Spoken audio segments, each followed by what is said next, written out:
이동형 뉴스 정면 승부. 이동형의 뉴스 정면 승부.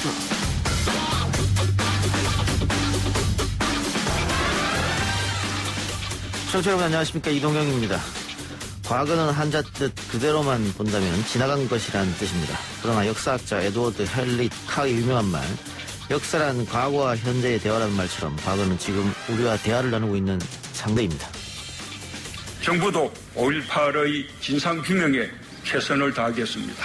지난 5월 12일 본격적으로 활동을 시작한 5.18 진상규명조사위원회가 남겨진 진실을 낱낱이 밝힐 수 있도록 지원을 아끼지 않겠습니다. 왜곡과 편애는 더 이상 설 길이 없어질 것입니다. 발포 명령자 규명과 계엄군이 자행한 민간인 학살, 헬기 사격의 진실과 은폐 조작 의혹 같은 국가폭력의 진상은 반드시 밝혀내야 할 것입니다. 오늘은 광주 민주화운동 40주년을 기념하는 날입니다. 아직 풀어야 할 숙제도 많은데요. 오늘 1부에서는 광주로 내려간 미래통합당 청년들의 이야기 들어보겠습니다. 기존 보수정당의 생각과 역사인식과는 다른 행보를 딛는 의미 들어보겠습니다. 19개 단체는 배보상의 문제가 아니더라도 빨리 신속하게 처리해주길 원한다는 의견이 있었다고 합니다. 그래서 문제 없이 이번에 본회의에서 처리될 수 있다는 의견을 서로 교환이 됐습니다.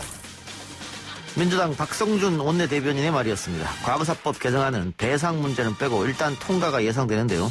2부에서 더불어민주당 홍익표 의원 연결해서 국회의 의지 다시 한번 확인해 보겠습니다. 중앙방역대책본부는 클럽, 주점, 노래방, 학원 등에서의 접촉으로 인한 지역사회 감염 사례가 증가하고 있어 밀폐되고 밀집한 다중이용시설의 이용과 모임의 자제를 당부드립니다. 오늘 온갖 문제 연구소에서는 일단 한 고비를 넘긴 것으로 보고 있는 이태원발 코로나19 재확산 우려와 등교, 계약 등 알아보고요. 법안 통과 전후에도 계속 뜨거운 이슈를 만들어내고 있는 민식이법 관련 이야기, 세 분의 온갖 문제 전문가와 알아보겠습니다. 5월 18일 월요일 이동형의 뉴스 정면 승부 시작합니다.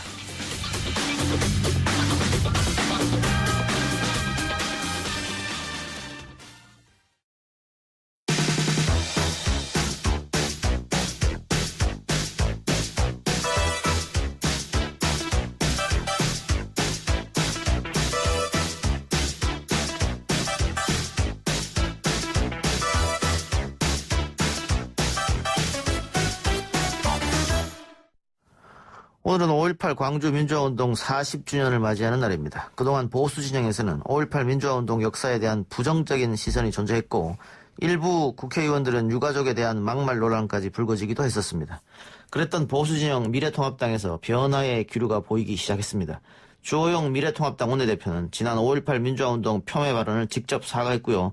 미래통합당 내 청년 인재들은 직접 광주를 향해 5.18 바로 알기에 나섰습니다. 이명박 박근혜 정권을 거치면서 10년 이상 계속되었던 5.18 폄훼론, 이제는 정말 반성하고 달라지는 걸까요? 지난 주말 직접 광주에 다녀온 미래통합당 두 청년 모시고 이야기 나눠봅니다. 김용태 미래통합당 광명을 당협위원장, 백경훈 전 미래통합당 선대위 대변인 나왔습니다. 어서 오십시오. 네, 반갑습니다. 안녕하십니까. 백경훈 전 대변인은 우리 방송의 고정 패널이기도 했기 때문에 우리 청취자들은 익숙하실 테고요. 김용태 미래통합당 광명을 당협위원장은 생소하실 텐데 인사 한번 해주시기 바랍니다. 네, 안녕하십니까. 미래통합당 광명을 당협위원장 김용태입니다. 만나뵙게 돼서 영광입니다. 예. 지난 총선에 출마하셨죠? 예, 맞습니다. 광명을에? 예, 광명을에서 총선 출마했습니다. 낙선하셨군요. 네, 낙선했습니다. 상대 후보가 네. 누구였습니다? 광명시장을 2번 지내신 양기대 당선인이십니다. 예. 양기대 후보가 굉장히 많은 표를 얻었다는 후문이 있던데. 네, 맞습니다. 예. 그렇게 강한 후보랑 붙을 줄 알고 있었을 텐데 이 지역을 원했던 이유는 뭐예요? 저는 586 세력들과 한번 붙어보고 싶었습니다. 586, 예. 새로운 밀레니엄 세대가 오면서 새로운 세상은 새로운 청년들이 한번 이끌어보겠다고 예. 도전하고 싶었습니다. 예. 선거운동 하면서 지역 돌아다니면서 주민들도 많이 만나봤을 텐데 어떤 말씀을 하시던가요? 두 가지로 나뉠 수 있겠는데요. 첫 번째는 일단 바뀌었으면 좋겠다고 말씀하셨습니다. 예. 그리고 두 번째로는 싸우지 말아라. 예. 제발 싸우지 말아달라고 꼭 당부하셨습니다. 예. 청년에 대한 기대를 거시는 유권자도 있었겠습니다만 어쨌든 좀 역부족이었네요. 더 반성하고 노력하겠습니다. 알겠습니다. 자, 두 분 5.18 40주년을 맞이해서 지난 주말 광주 다녀오셨다고 하는데 어떤 계기로 광주에 한번 직접 가봐야겠다 생각하셨을까요? 먼저 백경훈 전 대변인부터. 예, 우리가 공기처럼 당연하게 느끼고 있는 이 민주주의를 이루기 위해서 피와 땀과 눈물을 흘린 광주를 기억하기 위해서 이 미래통합당의 청년 비대위 위원 몇 분과 같이 뜻이 있는 몇 분과 같이 이렇게 다녀왔습니다. 예. 근데 그동안 미래통합당 쪽에서는 의식적으로라도 광주하고 조금 선을 긋는 모습을 보였었잖아요. 아니요, 근데 그게 그렇게 이제 그런 의식과 그런 말씀을 하신 분들이 약간 과대 대표된 예. 측면들이 좀 있었던 것 같고, 주호영 원내대표가 말씀하신 것처럼 5.18의 정신, 5.18 운동에 대해서, 민주화 운동에 대해서 한 번도 우리는 그 정신을 잊고 지낸 적이 없다라고 말씀을 해주신 것처럼 우리 이 미래통합당을 이루고 있는 중요한 이 축 중에 하나인 민주라는 가치를 우리는 늘 소중하게 가지고 있었다라고 생각을 합니다. 근데 다만 이제 몇몇 그런 분들께서 이제 5.18에 대한 좀 이런 과도한 발언과 이런 것들이 또 이제 국민들에게 좀 상처를 드리고 또 광주에 상처를 드리고 하면서 이런 부분들이 좀 안타까운 부분들이 있었고, 그런 부채를 좀 우리가 좀 잘 털어내지 못했던 부분들이 있었던 것 같습니다. 예. 말씀하신 것처럼 지난 국회에서 몇몇 국회의원들이 국회 보수 인사들 초청해서 광주를 폄하하는 말을 했었습니다. 근데 당시에 지도부에서는 미래통합당의 공식 의견은 아니라고 선은 그었습니다만 여러 가지 다양한 의견을 있을 수 있다 이렇게 얘기하면서 더 논란이 돼버렸거든요. 이런 문제. 그래서 지금 조영 신임 원내대표가 과거를 좀 반성하는 이야기를 했어요. 예, 어떻게 보세요? 지난번 국회에 있었던 망언과 이번 주호영 원내대표의 네, 주호영 당대표께서 지금 당대표 권한대행 예. 역할을 하고 계십니다. 이미 당의 공식 입장을 전했다고 저는 생각되고요. 예. 당연히 진정성을 담고 있습니다. 총선 결과는 아스팔트 구급파에 흔들리지 말라는 국내 뜻이 있었습니다. 여기에 저희 미래통합당은 반성하고 앞으로 새로운 미래를 개척해 나가겠습니다. 예. 내려갔을 때 광주 시민들하고도 만남이 있었습니까? 예, 만나 뵀습니다. 예, 어떤 이야기를 해주시던가요? 이한열 열사 어머니를 좀 뵀습니다. 근데 처음에는 저희를 이제 미래통합당 청년인지 모르고 말씀하셨다가 예. 저희가 이제 미래통합당이라고 말씀을 드렸습니다. 근데 처음에는 당이 하도 많이 바뀌어서 저희가 미래통합당인지 모르시더라고요. 새로운 보수당하고 자유한국당이 합쳐진 당인 걸 모르시더라고요. 예. 근데 설명을 드렸더니 배운 대로만 하라고 너무 좋아하셨습니다. 네. 예. 믿어주신다고. 네. 그래요. 예. 이번엔 첫 방문이었습니까? 저는 개인적으로 국립묘지를 처음 가봤습니다. 예. 망월동 국립묘지 방문하니까 어떤 느낌 드셨어요? 제가 너무 그동안 본질적인 것에는 보지 못하고 소모적인 논쟁만 하지 않았나 싶습니다. 예를 들면은 임을 위한 행진곡을 재창하냐 합창하냐 이거 가지고 지난날 너무 많이 싸웠다는 예. 것이죠.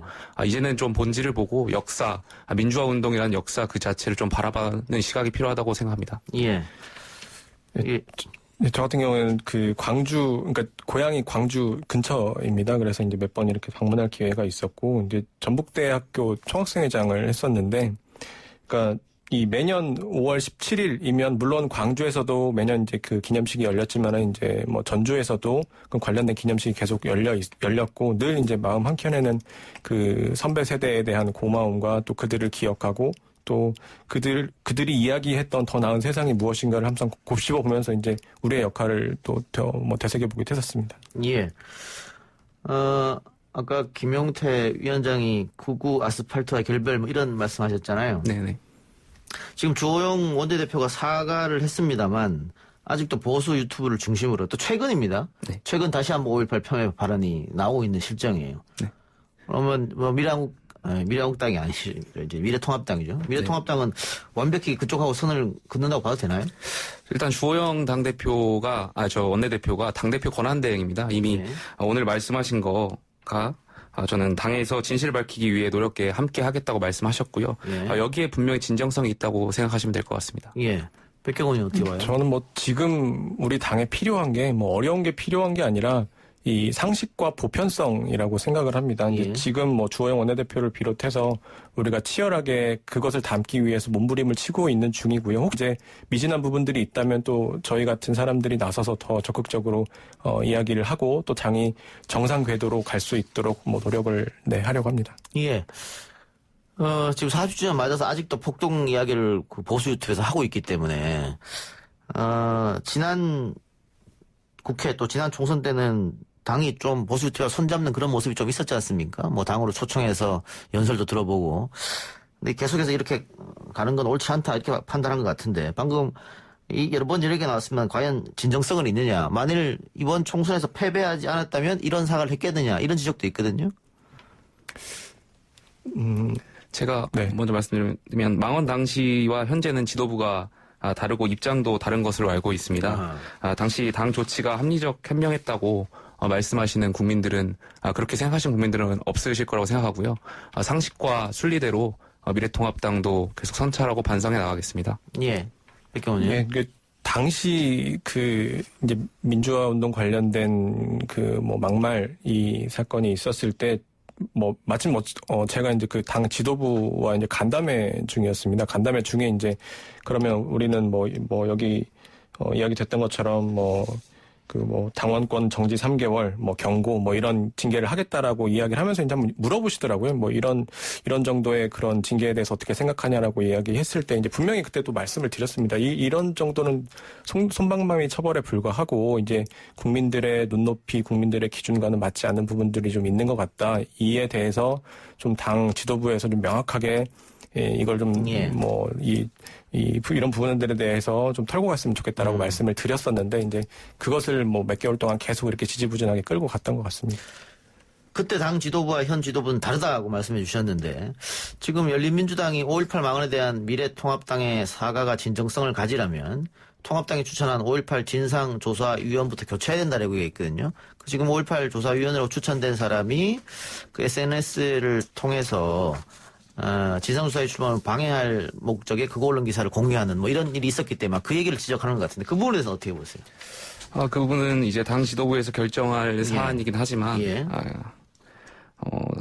어떠한 경고가 있더라도 현 지도부가 민주화 세력과 우리 정치의 미래를 열어가기 위한 현명한 행보를 할 것이라고 저는 믿고 있습니다. 국민 여러분들께서도 믿어주시면 거기에 응답할 수 있도록 하겠습니다. 이 진상조사위원회가 이제 출범한 지 지금 보니까 5개월 만에 이게 본격적으로 이제 활동을 시작하게 된 것 같은데요. 그러니까 물론 이제 열린민주당에서 제안한 이런 제안하신 바는 무슨 뜻인지는 알겠지만은 어렵게 출범을 한 만큼 일단은 이제 어떻게 이 진상조사가 이루어지는지를 좀 지켜볼 필요가 있지 않겠나 싶습니다. 예. 근데 지금 어쨌든 두 청년들의 생각은 같은 것 같은데 이런 생각들이 당 지도부로 활발하게 건의나 제안이 이루어지느냐, 그러니까 당 지도부와 청년 당원들 간의 소통이 이루어지느냐, 이 문제도 조금 중요한 게 아닌가 싶은데요. 예, 지금 이제 당이 진공 상태로 좀 보여집니다. 이제 지도부가 아직 구성이 다 안 됐고, 비대위로 갈지, 비대위로 간다면 누가 비대위원장을 할지 이런 것들이 좀 계속 논의 중인 상황이라서, 근데 이제 이런 상황에서 그러면 이 당을 진공 상태로 계속 놔둬야 되냐 이런 고민에서 이제 이런 저희가 모여서 그러면 이 젊은 사람들의 그런 목소리를 제대로 좀 이야기해보자라고 이야기해서 당의 개혁을 위해서 그래서 이제 청년 비대위라는 이런 저희 이미단체를 만들어서 적극적으로 이제 개혁의 목소리를 내보고 있습니다. 예. 어떻게 당하고는 좀 이야기한 적이 있습니까? 사실 말씀하신 대로 많은 국민들께서 예측하시고 생각하신 대로 그동안 저희 당이 어떤 청년들과의 교감에서 공감 능력이 좀 부족했던 것은 저도 사실이라고 생각하고 있습니다. 그 부분에 대해서 여기 계신 백경훈 전 대변인과 많은 또 청년들이 그 가교 역할을 하려고 노력하고 있습니다. 이번에 저희 청년 비대위를 주축으로 해서 당 지도부와 좀 더 협상하고 또 합의하는 과정을 거쳐서 상식과 순리가 있는 정당으로 다시 거듭나도록 노력하겠습니다. 예. 근데 5.18을 국가기념식으로 제정하고 처음 했던 사람이 김영삼 전 대통령이거든요. 맞습니다. 보수당에서는 우리가 배출한 대통령을 생각하고 있지 않습니까? 예. 그럼에도 불구하고 그동안 이명박 박근혜 정권에서 조금 외면하는 아까 얘기했던 대로 그 인물위원 행진구 그게 뭐라고 합창이냐 재창이나 그거 가지고 논란이 있었으니까 오히려 미래통합당 측에서 우리가 정권 잡았을 때 제일 먼저 시작했다. 이거를 좀 앞에 내세우는 게 어떨까 싶기도 한데요. 그런 이야기를 안 하는 건 아닌데 그게 참 부각이 잘 안 되는 것 같습니다. 하기도 하는데 이게 언론에서 그런 이야기들은 잘 받아주지 않는 것 같고요. 말씀하신 것처럼 이게 지난 한 9년 정도 동안 이게 합창이냐 재창이냐라는 정말 중요하지 않은 문제 가지고 너무나도 불필요한 에너지를 많이 소비했다라고 생각을 하고요. 말씀하신 것처럼 그 5.18 특별법으로 5.18을 민주화운동으로 명명한 일, 그리고 5.18 그 관련된 국립묘지를 만든 것, 이것이 이제 김영삼 대통령이 추진한 이런 부분들에 대해서 이제 국민들에게도 뭐 계속 이야기 했지만 이런 부분들이 좀 잘 알려지지 않았던 측면들이 좀 있었던 것 같고, 또 그런 것들은 어찌 보면 이제 이 미래통합당에서 그동안 민주라는 단어만 나오면 약간 경계를 일으키는 이런 부분들이 좀 있었던 것 같아요. 근데 저는 절대 그렇지 않다라고 생각을 하고, 우리 이제 미래통합당이 가지고 있는 뭐 자유의 가치도 있지만, 뭐 공화의 가치도 있지만, 저는 민주라는 그런 가치도 분명히 우리가 한 축으로 가지고 있고, 이거를 그러면 이 현실 정치에서 어떻게 풀어낼 것인가를 좀 더 긴밀하게 또 세심하게 그렇게 풀어내야 될 사명이 있다고 생각합니다. 추가로 덧붙여서 말씀드리자면, 언론에서 보여지는 대로 뭐 일부 극우 유튜버들이 말씀하시는 저희 당에서 뭐 5.18 막말이나 폄하 논란 관련해서 말씀하시는 것들이 저희 당의 어떤 본류가 아닙니다. 예. 저희 당에서도 순리와 상식대로 생각하시는 분들이 많으시고요. 그분들이 본류인데 언론에서 그것들이 좀 부각되지 않은 부분도 사실인 것 같아서 저희가 많이 노력하겠고요. 김영삼 대통령께서 사회적 합의를 이끄셨잖아요. 5.18 관련해서 여기에 대해서 저희 당 청년들도 이 뜻을 받들어서 앞으로 민주화 운동 이 정신 꼭 계승해서 나아가도록 하겠습니다. 예. 방금 또 보수 유튜브 얘기해줬으니까 최근에 다시 또 보수 유튜브 쪽에서 5.18은 폭동이다. CIA 조사에 나온다 이렇게 얘기했는데 CIA 보고서에서는 신군부가 폭동으로 보고 있다라는 걸 옮긴 건데 앞뒤 다 맥락을 자르고 해서 또 가짜뉴스 논란이 있었습니다. 문자로 197 하나님께서 5.18 40주년이 지났는데 해결은 되지 못하고 가짜뉴스가 유튜브에서 퍼뜨려지는데 속이 상합니다. 진상규명 밝혀서 모두 심판대에 서서 최고형 죗값을 치르게 해야 합니다. 세월호도 진상규명이 되질 않아서 이대로 세월이 흘러 5.18처럼 되면 안 됩니다. 이런 의견 주셨는데요. 관련해서 대통령이 5.18 관련 가짜뉴스 퍼뜨리면 뭐 아예 처벌하자 뭐 이런 얘기도 했던 것 같습니다. 가짜뉴스 관련 특히 5.18 관련해서 처벌하자는 의견에 대해서는 어떻게 생각하십니까?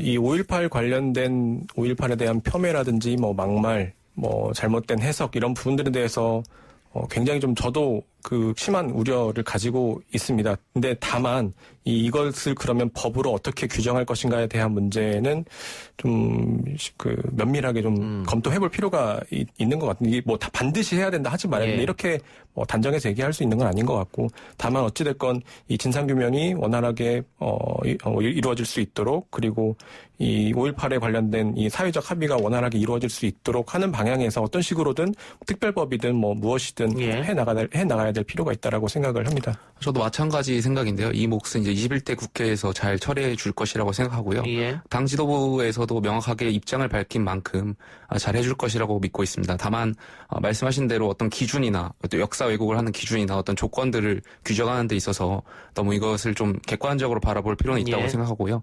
이 부분을 잘 미래 세대가 잘 정리해 나가야 된다고 생각하고 있습니다. 뭐 어디서부터 어디까지를 처벌하느냐 이런 기준들이 쉽진 않겠죠. 알겠습니다.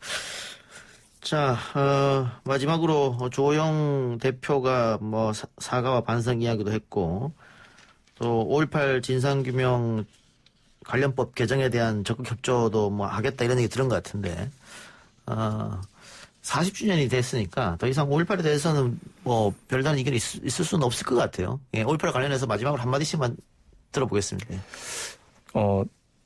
제가 가서 그 광주에서 그 초등학교 교사하시는 분을 한 분 만났습니다. 근데 그분이 말씀하셨던 게, 그러니까 광주를, 그러니까 5.18을 너무 우리가 형식적으로만 기억하려고 하는 것 같다. 그러니까 진정 그들을 위해서라면 우리는 그들이 이루고자 했던 더 나은 세상이 어떤 세상인지 곱씹어보고, 그러면 이 현 세대의 역할은 무엇인지 우리가 한번 지금 그런 논의들을 활발하게 해야 될 때라고 생각을 한다. 미래를 향해서 우리가 나아가야 된다라고 생각을 한다라고 말씀을 해 주셨는데, 사실 그 같이 동행했던 이 청년 위원들과 뭐 대부분의 생각들이 좀 많은 부분에서 생각들이 닮아 있었습니다. 그런 부분에서 이제 이 5.18에 대한 아픈 상처들을 뭐 한쪽으로는 이제 그런 것들을 계속 보듬어 가야겠지만, 그러면 이 그들이 이루고자 했던 다음 세상은 어떤 세상인지 우리가 이 지금 현 세대가 이제 이 답을 찾아 나가야 될 것 같습니다. 네, 5.18은 국가폭력에 의해서 무공한 민간인이 희생된 사건이라고 저는 생각하고 있습니다. 거기에 더하고 뺄 건 없다고 생각하고요. 저희 당 미래통합당은 역사적 사실들에 대해서 오로지 국민 입장에 대해 대응해 나갈 그러니까 국민의 입장에서 대응해 나갈 것이고요. 상식과 순리대로 해 나가겠습니다. 예, 알겠습니다. 오늘 두 분 말씀 고맙습니다. 감사합니다. 1부 수사 마치고요. 2부 기자 언박싱 코너로 돌아옵니다.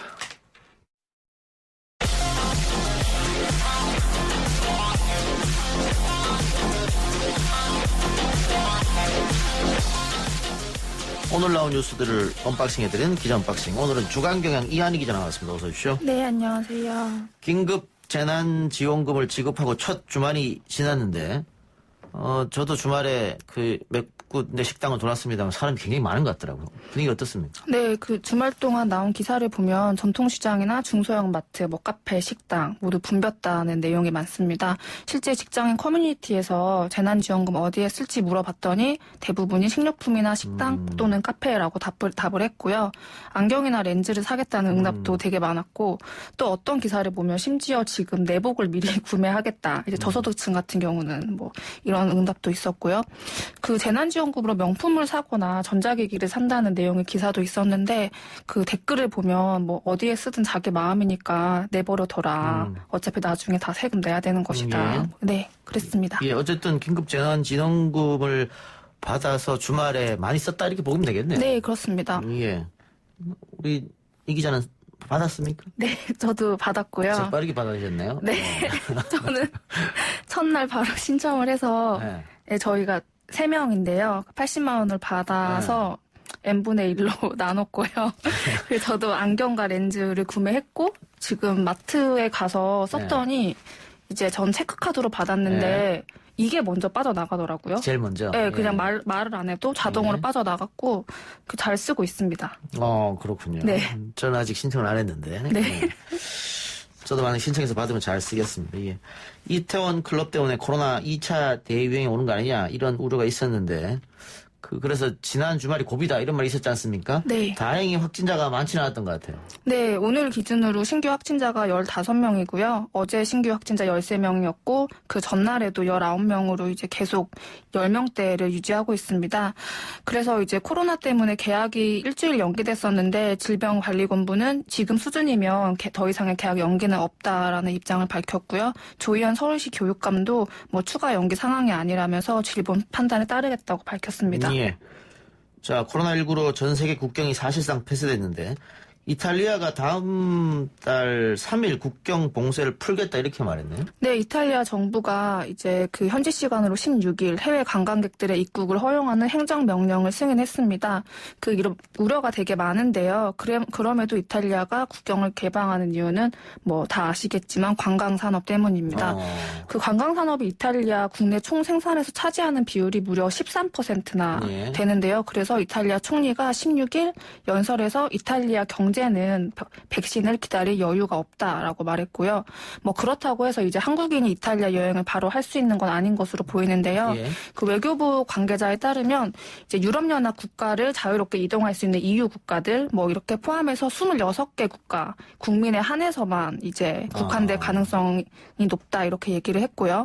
그리고 또 봉쇄령이 해제된다고 해도 사실 이탈리아 왔다 갔다 하는 항공기 운항이 언제 정상화될지 모르기 때문에 당장 여행은 어렵다고 보시면 될 것 같습니다. 항공기 운항도 그렇고 갔다가 오면 또 2주간 격리해야 되잖아요. 네, 그렇습니다. 누가 갈 수 있을까요? 그렇죠. 그래요. 어쨌든 이게 빨리 좀 백신이든 어떻게 나와서 다시 해외여행도 갈 수 있고 또 일상으로 돌아갈 수 있는 날이 오기를 바랍니다. 오늘 5.18 민주화운동 40주년인데 광주에서 기념식이 열렸습니다. 대통령도 참석했죠? 네, 오늘 기념식이 처음으로 망월동 묘역이 아닌 광주 전남도청 앞 광장에서 거행됐는데요. 전남도청은 시민군들이 개헌군에 맞서 최후까지 싸웠던 곳입니다. 그래서 대통령도 오늘 연설에서 5월에 전남도청 앞 광장을 기억해야 된다라고 말을 하면서 도청 앞에서의 민주주의가 전국의 광장으로 퍼져나가서 5월의 광주가 전국으로 확장됐다라고 의미를 부여했고요. 그리고 연설에는 발포 명령자, 개헌군의 민간인 학살, 헬기 사격 등 진상규명에 최선을 다하겠다는 내용도 담겼습니다. 대통령은 이런 것에 대해서 처벌이 목적이 아니고 역사를 올바로 기록하는 일이다라고 하면서 이런 진실이 하나씩 세상에 드러날수록 그만큼 용서와 화해의 길로 갈 수 있다고 말했습니다. 여야 정치권도 모두 강조를 찾았겠죠? 네, 더불어민주당은 지도부와 21대 총선 당선인 전원이 강조를 찾았고요. 민주당은 기념식 참석에 이어서 오후에는 개헌군의 헬기 사격 탄흔이 보존된 곳이죠. 전일빌딩 245에서 지도부 회의를 열었습니다. 미래통합당 주호영 당대표 권한대행도 오늘 기념식에 참석했는데요. 기억하실지 모르겠는데 지난해 황교안 전 대표는 그 5.18 망언에 분노한 시민단체들 항의로 3분 거리를 무려 20분에 걸려서 이동했는데 오늘은 기념식과 묘역 참배 모두 별다른 충돌 없이 진행됐습니다. 그제 주호영 원내대표가 5.18 망언에 대해 사과하고 앞으로 5.18 정신 계승하겠다고 밝힌 게 영향을 미친 것으로 보입니다. 그런데 열린민주당은 그 오늘 미래통합당의 사과가 진정성을 가지려면 그 통합당이 추천한 5.18 진상조사위원부터 사퇴시켜라라고 주장했습니다. 예. 유승민 전 대표도 5.18 묘지서 무릎 꿇고 통합당이 사과해야 된다. 이게 네, 그리고 어제도 이제 5.18 정신 계승하겠다 이런 발언을 했습니다. 예. 정의기억연대와 관련된 논란은 한편 계속 이어지고 있네요. 네, 그렇습니다. 이번에는 안성의 힐링센터라는 곳이 논란이 되고 있는데요. 이거는 정의연이 위안부 피해자들을 위해서 2013년에 구매한 곳입니다. 그 당시에 현대중공업이 10억을 기부했는데 그중에 7억 5천만 원으로 구입했습니다. 논란이 되는 부분이 당시에 이 비슷한 규모의 주택이 4억 원을 넘지 않는데 7억 5천만 원 너무 비싼 거 아니냐. 이런 지적이 나왔고요. 그리고 이것 때문에 윤미향 당선인 남편과 친분이 있는 이규민 더불어민주당 국회의원 당선인이 소개한 그 지역의 건설업자에게 일부러 이득을 주려고 한 게 아니냐. 이런 의혹까지 지금 제기된 상황입니다. 시세보다 비싸게 산 거 아니냐 이거네요? 네, 건물을 지었습니다. 네. 그래서 또 이제 정의연이 이 건물을 최근에 이제 7억 5천원을 주고 샀는데 3억 이상 손실을 보고 매각을 해서 이것에 대해서도 비판이 나오고 있습니다. 이에 대해서 정의연은 당시에 이 건축비만 4억 8천만 원이었다라면서 당시 형성된 시세라고 해명을 했고요. 손실을 보고 판 것에 대해서는 힐링센터 사업이 2016년에 중단이 돼서 건물을 내놨는데 팔리지 않아서 어쩔 수 없었다. 라는 입장입니다. 이것뿐만이 아니라 또 아파트 매매까지 논란이 번져서 이낙연 당선인이 엄중하게 보고 있다 이렇게 얘기하고 민주당 의원들은 그동안 계속해서 보호해주는 모양새였는데 조금 달라진 것 같아요? 네, 그 당 일각에서 이제 명쾌한 해명이 좀 필요하다 이런 얘기가 계속 나오고 있고요. 그런데 이제 민주당의 공식적인 입장은 아직까지 사실관계 파악이 우선이라는 입장을 계속 유지하고 있습니다. 오늘 강훈식 수석 대변인이 사안을 심각하고 무겁게 보는 기조는 동일하다 하면서도 윤 당선인에 대한 다른 계획이나 조사 계획은 없다고 밝혔습니다. 좀 더 지켜보죠. 네. 입주민 갑질을 지적하며 스스로 목숨을 끊은 아파트 경비 노동자의 음성 유서가 공개됐네요. 네, 그 고인이 생전에 각각 5분짜리 음성 유서 3개인 것으로 확인됐고 이 중에 2개가 공개됐습니다. 유서 내용에 따르면 그 가해자로 지목된 신모 씨에 대해서 마치 고문을 즐기는 것 같다, 겁나는 얼굴이다 이런 표현이 있고요. 또 밥을 먹지 못하고 대학 병원에서 약을 받아서 먹어가면서 일을 하고 있다 이런 내용도 담겼습니다. 또 이전에 공개된 자필 유서와 마찬가지로 그 자신을 도와준 입주민에 대한 그 고마움을 표현했고요. 앞으로 경비원들이 억울한 일을 당하지 않도록 기자들을 불러서 자신이 찍은 증거를 공개해달라고 부탁하는 내용 담겼습니다. 그 공개된 음성 유서를 들어보면 참 힘들으셨겠다 이런 생각도 드는데. 네. 그 가해자로 지목된 사람은 경찰에 출석했는데 어떤 입장을 내놨습니까? 네, 어제 불렀고요. 경찰이 11시간가량 조사받았습니다. 경찰 조사에서 대부분 사실이 아니다라는 입장을 냈고 갑질한 적, 폭행한 적 없다는 네, 겁니까? 그렇습니다. 쌍방폭행이었다. 그리고 갑질한 적 없다. 그리고 나는 억울하다. 이런 내용이었고요. 그리고 조사 받으러 갈 때와 조사 끝나고 나올 때 취재진들에게 아무런 답을 하지 않았습니다. 예, 알겠습니다. 오늘 기자 언박싱 여기까지 듣죠. 지금까지 주간경향의 이한희 기자였습니다. 네, 감사합니다.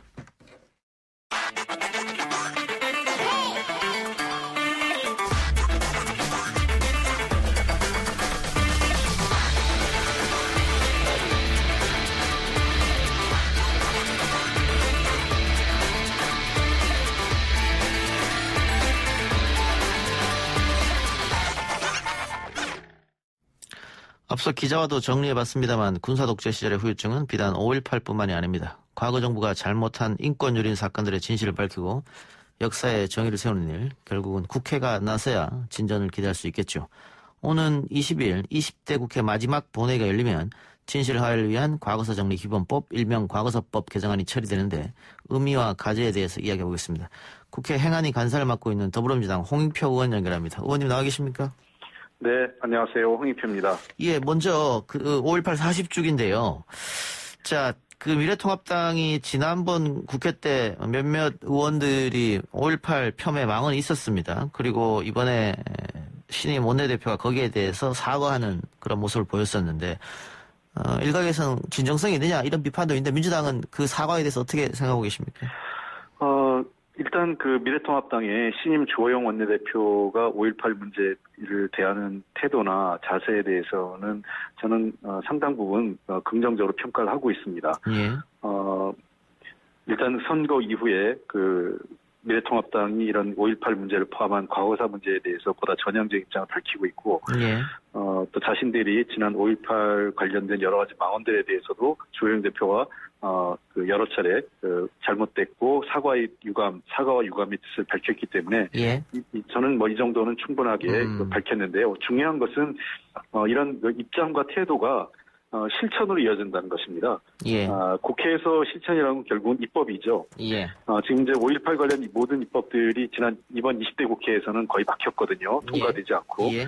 그래서 21대 국회에 들어와서 다시 5.18 관련 법안은 물론이고 과거사 국가 통력에 관련된 과거사법들이 다시 제출될 텐데 이때 보다 전향적으로 이 법안을 통과하는데 주호영 원내대표와 미래통합당이 보다 실천적이고 전향적인 자세를 보여주는 것이 이번 사과의 진정성을 확실하게 보여주는 것이라고 생각합니다. 예. 최근에 또 보수 유튜브를 중심으로 5.18은 폭동이라는 말을 다시 꺼내기 시작했는데 네. 민주당과 대통령도 5.18 역사 왜곡 처벌법 이런 얘기를 한 것 같습니다. 거기에 대해서는 어떤 생각이 있으십니까? 저희들은 당연히 필요하다고 생각을 합니다. 예. 저희가 5.18 민주화운동 진상규명 특별법 이건 진상규명조사위원회 역할과 권한을 확대해야 된다는 거고요. 예. 그다음에 역사 왜곡 처벌법도 있습니다.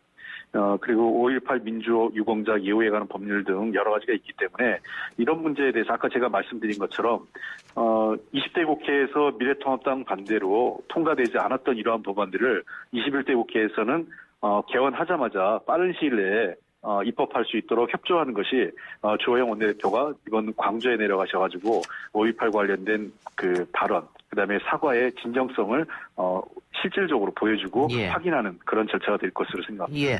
외국 같은 경우도 나치 옹호를 처벌한다든가 홀로코스트 부정했을 때 처벌하는 법이 있습니다만 이 역사 왜곡 처벌법을 만일 제정하게 되면 표현의 자유를 위축시킬 수 있는 거 아니냐, 어디서부터 어디까지를 처벌할 것이냐 이런 논란이 있는 것도 사실이지 않습니까?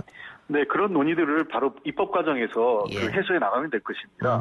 그러니까 그런 이유로 해서 모든 입법을 반대하는 게 아니라 이미 예. 우리보다 이런 선진적이라고 하는 나라들, 그러니까 미국이나 유럽의 여러 민주주의를 먼저 했던 나라들에서도 증오와 혐오 발언에 대해서는 처벌을 하고 있지 않습니까? 예. 예를 들면 인종차별이라든지 나치를 옹호한다든지 이런 거에 처벌하는 이유가 바로 사회적 합의가 모아지는 거거든요. 예. 그래서 우리도 과거 일제 침략을 미화하거나 그리고 이 5.18과 관련된 광주 민주화운동 등의 어떤 피해자들을 혐오하거나 하는 발언들, 차별하는 발언들에 대해서는 아주 엄격한 규정을 갖고 우리가 제한을 한다면 저는 표현의 자유 문제를 충분히 충돌 없이 해소할 수 있다고 생각을 합니다. 예. 그리고 또 이 과거사법 개정안이 이제 20일 본회의 처리될 예정이지 않습니까?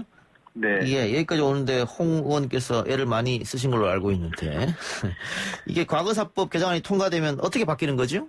네, 우선 제가 애썼다고 하는 거는 너무 과찬이시고, 예. 같이 해주신 여러 의원님들께서 함께, 그리고 또 피해자 관련 단체들이 정말 애쓰셨기 때문에 이만큼까지 왔다고 생각을 합니다. 예. 이번 제가 사실은 행정안전위원회 20대 하반기에 간사로 오면서 모든 법이 중요했지만 특히 한 3가지 법안이 관심이 있었습니다. 예. 중요하게 봤고요. 첫 번째는 소방관 국가직화. 이건 국민의 안전과 관련된 법이었고요. 예. 두 번째 해직 공무원의 복직과 관련된 건데 이것은 과거 노동운동에 따른 피해를 보신 분들에 대한 보상으로 다시 복직 명예회복으로서 이건 사회통합과 관련된 거고요. 예. 그다음에 마지막으로 이 과거사 법안은 대한민국의 역사와 정의에 관한 문제였기 때문에 이 세 가지 법안은 꼭 해야 되겠다 했는데 다행히 과거사 법이 오늘 마지막 20대 국회에서 처리가 되는데 해직 공무원법은 또다시 지연되게 됐습니다. 예. 이 과거사 법안이 여러 차례 어려움을 겪었습니다. 사실 그동안 미래통합당 측에서 19대 국회에서도 반대했고, 예. 20대 국회에서 내내 반대하다가 이제 마지막 다 돼서 지금 합의가 됐는데요. 그 차례 합의가 이 개정안에 대한 합의도 두 번이나 번복되고 이제 합의가 되면서 가장 중요한 것은 일단 과거사위원회가 활동을 재개한다는 것입니다. 예. 과거사위원회가 활동을 재개한다면 지금까지 지난 해방 이후 우리 한국 근현대사의 국가 공권력에 의해서 인권 유린이라든지 대규모 학살 피해에 대해서 과거사위원회가 공식적으로 활동해서 진상을 규명한 것이 가장 기본적인 활동이 될 것입니다. 예. 만약에 기간 연장해서 다시 한번 들여다보게 되면 언제부터 활동이 재개됩니까? 네, 이게 아까도 다시 좀 설명을 드리면 2006년 4월부터 해서 2010년 6월 까지 한 4년 2개월밖에 조사 활동을 못했거든요. 예.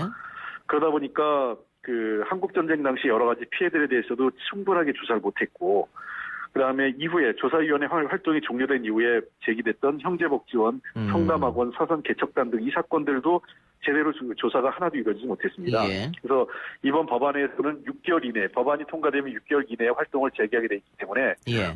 늦어도 이번 5월 말이니까요. 금년 11월 말 이전에는 위원회가 구성되고 활동을 재개할 수 있을 것으로 기대하고 있습니다. 예, 의원님 말씀처럼 이게 과거사위원회가 활동하다가 이명박 정부 들어서 연장을 해야 되는데 스탑돼서 여기까지 온 거지 않습니까? 그렇습니다. 그럼 새롭게 들어가면 그 연장 시한은 어디까지입니까?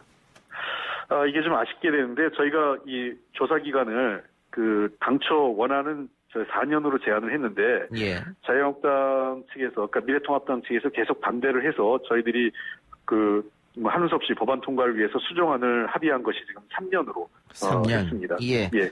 그리고 일단은 그러면은 활동을 시작하는데 문제는 배보상 문제는 이번 통과할 때 빠져 있지 않습니까? 네. 이 부분은 다음 국회로 넘어가는 겁니까? 아니면 계속 빠진 채로 가는 겁니까? 이건 반드시 언젠가는 짚고 넘어가야 되는 문제입니다. 예. 배보상이라는 문제를 자꾸 지금 일부 야당과 또 경제 관련 부처, 특히 기획재정부에서 지금 매우 부정적으로 갖고 있는데 이 문제를 자꾸 돈의 문제로 가는데요. 예. 이것은 국가가 저지른 과거의 잘못된 행태, 그러니까 반인권적 행태에 대해서 국가의 책임을 확실히 한다는 의미가 있습니다. 예, 이 예. 돈의 문제, 이번 36조에도 배보상과 관련된 원칙적 선언입니다. 구체적으로 어떻게 해야 될지는 이후에 조사위원회에서 활동을 하고 그 결과를 법원의 판결까지 받은 이후에 아마 결정될 건데요. 이 문제까지 하지 않으려고 하는 것에 대해서는 저는 상당히 유감스럽게 생각합니다. 그럼 마치 과거의 문제에 대해서 예를 들면 모든 정부는 우리가 대한민국 정부 출범 이후에 그게 이승만 정권에 있었던 박정희 정권에 있었던 대한민국 정부의 잘못 아니겠습니까? 예. 그래서 그거는 책임을 져야 되는 겁니다. 예, 알겠습니다. 이 문제에 대해서 부정적인 것에 대해서는 상당히 유감스럽다고 생각합니다. 예, 그러니까 국가폭력 과거사 조사위원회 조사에서 국가폭력이 인정되면 배보상으로 가는 건 당연한 수순이겠죠. 예. 그렇습니다. 그럼 원칙적인 것을 담자는 건데 그것도 소극적으로 빼자는 것에 대해서는 저는 상당히 유감스럽게 생각합니다. 예. 그럼 그 부분은 21대 가서도 재논의할 수 있다는 말씀이죠? 당연히 재논의해야 되고요. 이 문제는 국가의 책임과 관련된 문제이기 때문에 그리고 구체적으로 보상이 얼마를 어떻게 해야 될지에 대해서는 또 다른 법원의 판단과 개별 사안마다 특별법들이 필요한 경우 특별법을 제정을 해야 됩니다. 알겠습니다. 하나만 더 여쭙죠. 윤미향 당선인 논란에 대해서 지금 계속해서 의혹이 나오고 있는데 이낙연 당선인 같은 경우에는 엄중하게 보고 있다 이런 이야기도 했고요. 또 한쪽에서 윤미향 논란을 친일 논란으로 끌고 가는 것이 좀 적절치 않다 이런 지적도 있는데 어떻게 보고 계세요? 두 가지로 좀 나눠보셔야 될 것 같은데요. 윤미향 대표와 관련돼서 문제가 되는 게 크게 한 세 가지 정도 결이 있는 것 같습니다. 예. 첫 번째는 주택 구입과 관련돼서 기부금 처리나 회계 문제가 하나 있고요. 예. 그 다음에 두 번째는 지난 2015년 12월 28일 합의, 한일 합의죠. 이 합의에 대해서 윤미향 대표가 인지했느냐 안 했느냐. 예. 그 다음에 세 번째는, 이 정의기억연대 활동이 위안부 할머니들하고 뜻이 일치하느냐 안 하느냐. 이 문제가 이 세 가지 결이 있는데, 저는 최근에 윤미향 대표 건과 관련돼서 기부금과 그 기부금 처리나 회계 문제와 관련돼서는 당연히 이건 투명하게 밝혀야 된다고 생각합니다. 이거는 뭐 예. 친일 프레임하고 관련이 없는 내용이에요. 예. 그러니까 왜냐하면 민주화된 사회에서는 아무리 목적이 정당하더라도 과정과 절차가 투명하고 공정하지 않으면 국민들로부터 도움이 받기 어렵다는 측면에서 기부금과 이런 또는 둘러 회계 처리 문제와 관련돼서는 정의기억연대와 윤미향 대표가 책임 있게 이 문제는 밝혀야 된다 이렇게 생각을 하고요. 다만 저희가 지금 친일 프레임 관리에서 문제 삼은 거는 마치 그로 인해서 12월 28일 박근혜 정부에서 이루어진 합의가 문제가 없다든지 또는 정의기억연대 활동과 위안부 활동 할머니들의 뜻과 마치 불합치한다든지 지난 30년간의 위안부 문제에 대한 국제사회 문제제기 국내 활동을 부정하려고 하는 일부 그 보수 언론과 보수 세력의 움직임에 대해서는 이건 명백하게 잘못했다는 알겠습니다. 예, 의원님 시간이 없어서 알겠습니다. 어떤 말씀인지 알겠습니다. 그 논란을 좀 나눠서 보자. 좀 이런 말씀인 것 같고요. 그렇습니다. 다음에 연결해서 자세하게 들어보죠. 오늘 인터뷰 고맙습니다. 감사합니다. 네, 네. 지금까지 더불어민주당 홍익표 의원이었습니다. 뉴스 듣고 옵니다. 아 글쎄 안 들려 들을 뉴스 없어 아무 뉴스도 귀에 들어오지 않아 듣고 또 들어도 들을 뉴스 없어 만든 게 2%야 이동영의 뉴스 정면 승부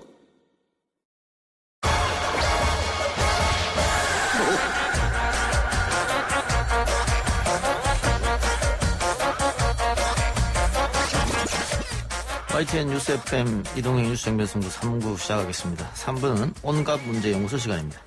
통제되지 않은 집단지성으로 우리 사회 온갖 문제를 풀어봅니다. 국립암센터 가정의학과 명승관 교수, 김기태 미국 변호사, 최영일 시사평론가 나왔습니다. 어서 오십시오. 안녕하세요. 반갑습니다. 통제되지 않은 집단지성. 예, 세 분을 통제할 수가 없어요. 저는 어느 정도 아니 통제됐습니다. 저는. 그리고 지난번에 직함 하나씩 줬는데 왜 얘기 안 하세요? 유치해서 안 합니다.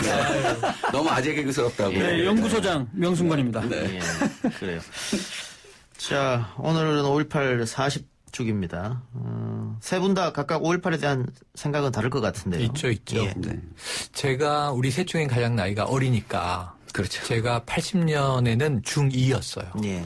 그래서 그때는 흑백 TV에 저는 이제 서울 살았는데 저 광주를 폭도들이 장악했다.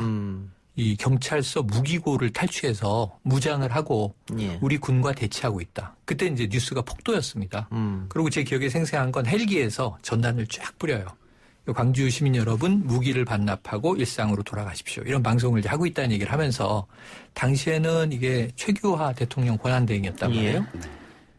그러다가 제가 완전히 속은 거죠. 역사를 거꾸로 알고 잘한 거죠. 예. 85년에 대학에 입학하고 나서 영상을 보게 됩니다. 네, 사회과학 서클에서. 그게 우리가 알고 있는 택시 운전사의 위르겐 힌스페터가 예. 현장에서 찍었던 영상들. 독일 방송에는 생생하게 나갔던 예. 그 독일어로 편집된 거에 자막을 입힌 걸 보고서 그게 제 기억에는 이제 천주교회에서 만들었던 예. 그 영상 기록으로 기억이 나요. 예. 그 완전히 충격을 받는 거죠. 그러고 나서는 그때 제가 가치관 붕괴가 와요. 우리 그럼 국가의 군이 이 무고한 시민을 이렇게 학살했단 말인가. 그러고 이제 양민 학살 사례가 6개가 예. 진상조사위에서 나오는데 예. 그게 주남마을 달리는 버스에 총격을 가한 예. 사건, 송암동에서 이 자기네끼리 군끼리 5인 사격을 해서 사망자가 나자 그 마을을 초토화시킵니다. 장기 두고 있다가 끌려나간 어르신, 그냥 집에 있다가 또 끌려나간 이 청년들, 개울가에서 몇 감던 어린이들 다 학살당해요. 이게 이 20세기의 전시도 예. 아니고 우리나라에서 있었던 일이라는 것에 충격을 받고 40년째 이거는 뭐 80년대 학번들의 어떤 죄책감, 예. 낙인이 있는 거죠.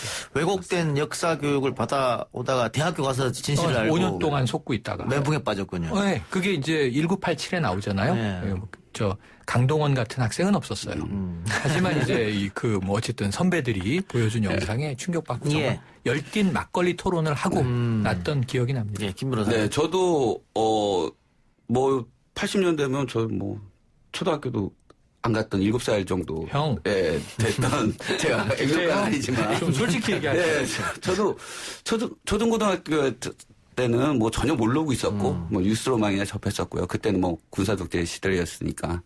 그리고 이제 대학교 들어와서 제 93학번이거든요. 네, 대학교 들어와서 용문사에서 6박 7일간 사회과학 세미나를 하면서 그때 당시에 했던 게 자고 먹고 그다음에 책 읽고 토론했던 기억은 없습니다. 용문사는 보통 무슨 수를 하는 곳인데. 네. 그래서 다시 쓰는 거꾸로 읽는 뭐 현대사, 뭐 다시 쓰는 현대사 뭐 이런 것도 있었고 그다음에 더디가도 사람 생각하죠. 뭐 이런 사회과학 서적을 읽으면서 밤새 토론했던. 그래서 5.18에 대해서 이제 낱낱이 알았던. 역시 대학교 가서 진실을 알게 된 거예요. 네, 맞습니다. 우리 보이는 라디오 시청자분들께서 김 변호사님이 93학번이니까 다들 놀라시죠. 충격적이지 않습니까? 네. 오늘 가장 충격적이네요. 다들 놀라시고 계세요. 자, 명구 박사님은? 네, 확실히 그 최평론가님은 참 말씀이 많군요. 보니까. 네, 저는 간단하게 얘기하면 그 당시에 국민학교 초등학교 6학년이기 때문에 아무 기억이 없습니다.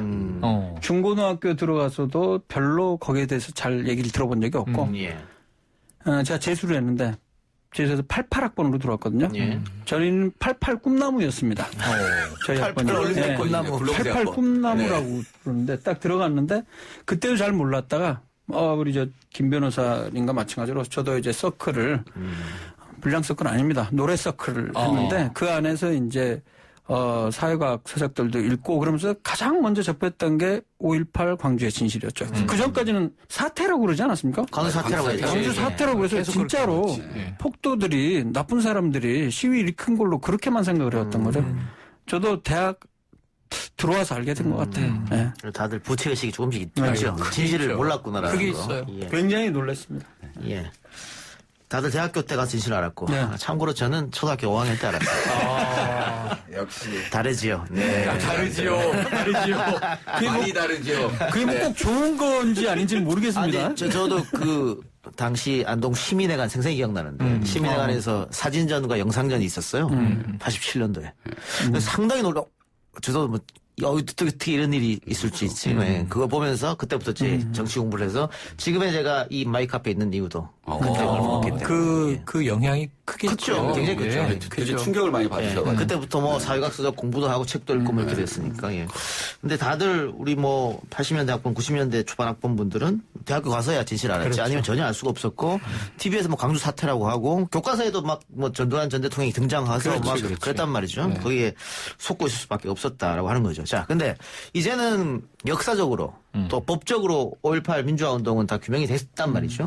그럼에도 불구하고 최근까지 계속 뭐 종편에서도 뭐 폭동이다, 북한군이 내려왔다 이런 거짓 뉴스를 퍼뜨렸고 그게 정리되니까는 며칠 전에 또다시 보수 유튜브를 중심으로 폭동이다. 뭐 CIA 보고서에 그렇게 나와 있다. 보수 유튜버 인정 안 합니다. 인정 안 합니까? 그거 유튜버.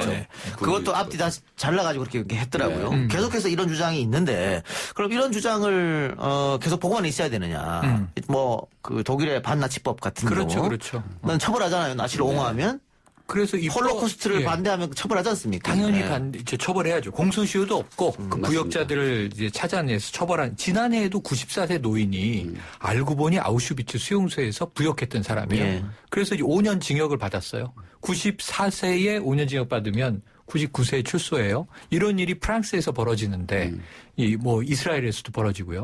그러니까 독일이 색출해서 이스라엘에 넘겨주잖아요. 네, 그렇죠. 네, 나치 부역자니까 당신 내가 알아서 해라. 근데 우리나라는 이게 너무 일찍 화해를 선언해버렸어요. 그러고 이제 사면도 너무 일찍 해준 감이에요.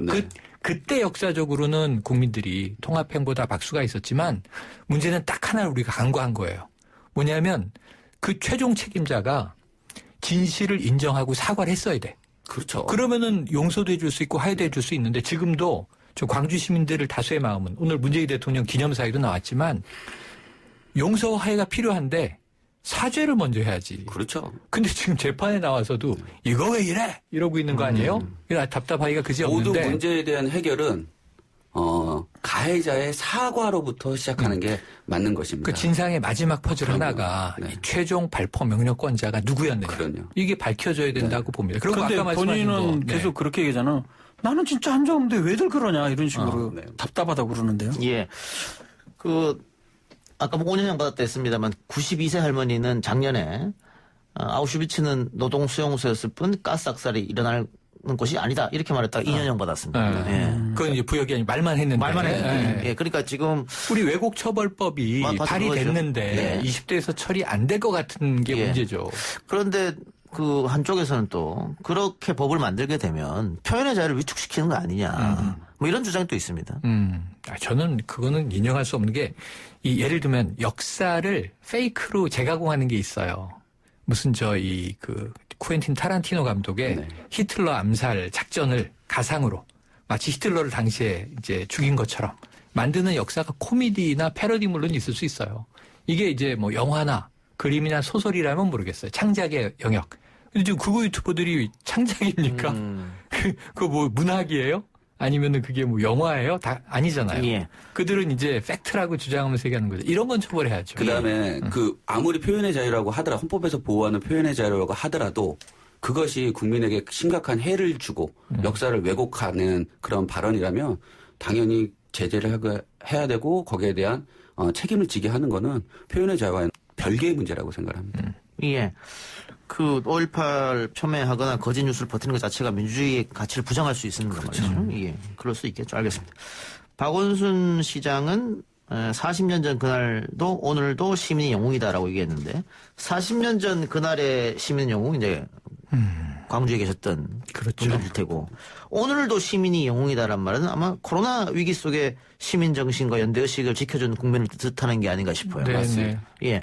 그래서 뭐 유럽이나 뭐 미주가 선진국이 아니고 이제 대한민국이 선진국 대에 들어선 거 아니냐. 그렇죠. 다른 나라들은 아직도 마스크 쓰는 거에 대해 주저하고 뭐 그런 인종차별적 인종차별 이야기도 하고 그러더라고요. 아니 그게 이 시위 사진이 있어요. 숨 쉴 자유를 달라. 마스크 쓰는 걸 반대하는 시위인데 아니 전 그냥 그거는 표현의 자유다 생각해요. 그렇죠. 본인들의 손해인데. 본인들이 선택해야 되는 거니까. 위생의식이 미비하야. 본인들이 손해보는 거고. 명 박사님 한국인들의 시민의식, 연대정신 어떻게 보십니까? 우리는 대단한 것 같아요. 한번 또 뭐 하나 어려운 시기에 했다면 잘 뭉치는 경향이 있지 않습니까? 옛날에도 뭐가 부조가 될 때 금모으기 할 때도 다 그냥 뭐 장롱 뭐 서랍에 있는 것까지 다 냈고 최근도 사실 마찬가지인 것 같아요. 사실 코로나 다 얘기했던 대로 어려운 시기에 하라는 대로 사실 많이 잘 따르는 게 주요했다고 보거든요. 특히 이제 이런 마스크 같은 경우도 초반에는 사람들 마스크 별로 안 썼거든요. 근데 필요하다고 하니까 쓰라고 그랬을 때 썼는데 아까 얘기했던 대로 외국 사람들은 그 생각 하나를 바꾸기가 어려운 거예요. 마스크 쓰는 것 자체가 약간 터부시 되고 뭐 범죄 뭐 그거랑 관련해서 그런 식으로 생각하는 걸 아직도 못 깨는 거죠. 저희 같았으면 어땠겠어요? 당장 다시 썼겠죠. 그래서 그런 부분들을 봤을 때 우리나라 한국인들의 어떤 집단, 연대 의식, 시민의식 이런 부분들은 정말 세계 최고라고 볼 수 있지 않을까 생각합니다. 자, 이태원 클럽발 코로나19 재학 상황이 굉장히 걱정이었습니다. 지난 주말이 고비가 아니었냐 했는데 다행히도 오늘 확진자가 그렇게 많지는 않았습니다. 그렇죠. 15명 증가했고 그중에 이제 해외 사례가 여전히 계속 10명. 계속 10명이에요. 제가 계속 여러 번 얘기했지만 사실 우리 지역사회는 이번에 이태원 클럽발 이 확진자 수는 이제 많이 2, 3일째 더 이상 이제 사례가 증가하지 않기 때문에 있다. 아마 거의 정리가 될 것으로 생각을 하는데 문제는 해외 유입 사례는 계속해서 5명 혹은 10명까지 계속 지속이 될 것 같습니다. 그 부분이 좀 걱정이고요. 뭐 그래도 지금 5월 6일이 마지막 그 이태원 클럽 영업했던 때이기 때문에 최대 잠복기 14일을 고려하면 5월 20날 그러니까 오늘이 5월 18일이니까 내일 모레까지는 일단 최장을 봐야 될 것 같습니다. 그래 현재 그 이태원 클럽 관련 확진자는 오늘 정오를 기준으로 170명, 그다음에 이태원 관련 환자 89명, 이태원 관련 환자에 의해서 2차 감염된 분이 81명, 그리고 이태원 관련 클럽 관련 검사 지금까지 6만 5천여 건을 검사했지만 아직까지 연락이 되지 않는 2천여 명은 계속 경찰과 공조 수사를 해서 계속적으로 검사를 받도록 유도할 예정입니다. 예. 아까 우리 뭐 연대정신 시민의식 얘기했습니다만 안타까운 것은 그 인천 학원 강사 그 사람이 계속 거짓말을 해서. 거짓말해서. 동선도 거짓말했죠. 패가망신할 겁니다. 네. 왜냐면요. 말 좀 조심해 주세요. 왜냐면 이게 이렇게 좀. 구상학번 변호사님. 여기 지금 우리 청취자들이 도대체 구상학번이 어디냐고 지금 찾고 있어요. 보이는 라디오죠? 네, 보이는 라디오니까 도대체 어디 있냐고. 말 조심 좀 주시기 바랍니다. 이제부터 제가 김기태라고 할게요. 저를 김기태로 해주세요. 왜냐면 이게 지난 2월에서 8일 사이에 그 배기호 환자가 택시를 14차례나 탔습니다. 그래서 그 13명의 택시기사 중 한 명만 지금 양성으로 판정이 됐고 그다음에 그 부인도 지금 양성으로 판정이 됐는데 이 문제는 지금 4일부터 17일까지 영업을 했는데 문제는 이분이 계속적으로 거짓말을 했다라는 건데 이 감염병 예방법에 의해서 이렇게 거짓으로 진술을 하고 거기서로 말미암아 피해에 대해서는 반드시 구상권을 행사한다고 했습니다. 따라서 이분은 지금 형사 고발될 것이며 됐어요. 예, 인천시가 고발했고 그다음에 손해배상을 수천에서 수십억까지도 물을 수 있는 가능성이 아주 농후하신 분이에요. 따라서 앞으로도 이런 본인의 잘못이 아닌 것에 의해서 확진이 됐지 않습니까? 대다수는 다 거의 다. 그렇다면 정말 거짓말하지 않고 솔직하게 얘기해야 된다는 어떤 표본 사례가 되지 않을까라는 생각이 듭니다. 그러니까 170명 중에 지금 이 인천 학원 강사에 의해서 감염된 1, 2, 3차 사례가 한 17명 정도 많아요. 많아요. 그런데 이제 요 외에 요거 이제 한 사례가 좀 슈퍼 전파가 돼버린 경우고 또 거짓말이 개입돼서 문제고 또 하나는 이태원 클럽 발이 맞긴 한데 대부분의 2차, 3차, 4차까지의 확진이 된 상황에서 오히려 코어는 클럽이 아니고 코인 노래방이었어요. 서울시내 지금 마포, 관악, 도봉 이게 세 군데예요. 근데 여기서 지금 이제 코인 노래방을 같은 방을 순차로 이용했거나 동시간대에 다른 방에 있었거나 한 확진자들이 많이 나와서 정말 제가 보기엔 이 비말에 의한 특히 이제 폐쇄된 그 어떤 공기 환경에서 공조 시스템 문제는 조금 확률은 떨어져 보이는데 가능성은 살아있어요. 다른 방으로 이제 이 어떤 에어컨을 타고 날아갔거나 공조 시스템을 타고 날아갔을 가능성. 근데 방역당국은 지금은 직접 간접 접촉. 그러니까 뭐 비말이 손잡이에 묻었다, 화장실에서 가능성이 있죠. 테이블이나 노래가 좁더라고요. 노래를 막 부르니까 비말이 나올 수밖에 없을 텐데. 근데 저는 코인 노래방은 못 가봤는데 우리가 알고 있는 일반 노래방보다 더 비좁다 그러더라고요. 네, 맞습니다. 그래서 일단은 코인 노래방이 매우 위험하다. 예, 알겠습니다. 자, 명 박사님. 그 인천의 그 학원 강사 그 최평론가 말대로 17명이 지금 감염이 됐는데 보통 코로나19 한 사람이 감염시킬 수 있는 환자 수가 만 2명? 평균 3명? 평균? 2점 몇 명 이런 얘기들 2.2명 정도 얘기하더라고요. 그 초반 자료가 그랬고요.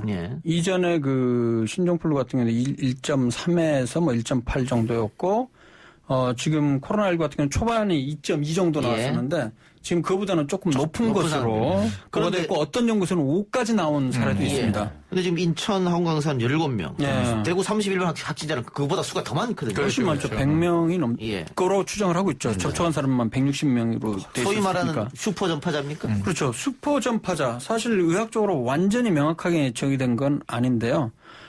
이런 말 들어보셨어요? 백화점 매출의 80%를 20%의 고객이 담당한다. 파레토 법칙이라고. 파레토 법칙. 오늘 아침에는 몰랐죠. 오후 되니까 아시게 됩니다. 사회학자세요. 역시. 이거는 20년 전부터 알고 있죠. 맞아요. 그 파레토 법칙 그 이탈리아 그 경제학자 파레토가 전체 그 뭐 이탈리아 그 부 전체 80을 20%의 사람들이 사람 이름입니까 파레토? 파레토의 경제학자 이름입니다. 이탈리아. 그것도 파레토죠. 80, 20이니까 파레토 이렇게. P-A-R-R-E-T-O 파레토입니다. 파레토 P-A-R-E-T-O. 많이 배워갑니다. 파레토. 근데 이게 의학 분야에서도 적용이 어느 정도 돼요. 그래서 실제 어떤 전체 80%의 감염자, 확진자를 20%의 사람들이 기여를 한다. 이런 이제 관점에서 해석을 하고 있고요. 실제 2000년도에 네이처지에 그런 그 모델을 제시를 한 사례가 있었습니다.